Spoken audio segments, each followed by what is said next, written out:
How does media bias influence what you see? Imagine flipping through channels or scrolling your news feed and noticing that some stories seem to pop up more often than others. Or maybe certain words or images catch your eye and stick with you. That's because media bias is at play, shaping what gets highlighted and what gets left out. It's like a filter that influences your view of the world without you even realizing it.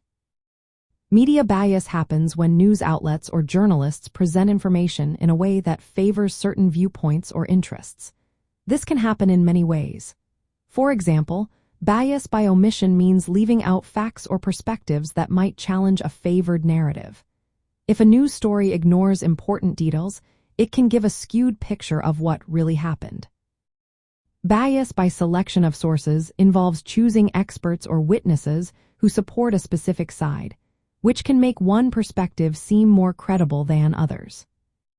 Story selection is another method, reporting more on stories that fit a particular agenda and ignoring those that don't. This can shape your understanding by making certain issues seem more important or urgent. Bias by placement involves giving prominent space to stories that support a certain view, while burying opposing stories in less visible parts of a website or newspaper.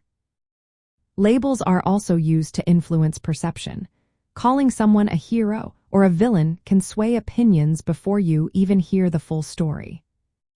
Spin bias is when facts are presented in a way that favors one side through charged language or emotional framing. Sensationalism and negativity bias also play a role, focusing on dramatic or negative aspects to grab attention. All these types of bias can create a story that looks balanced but actually isn't.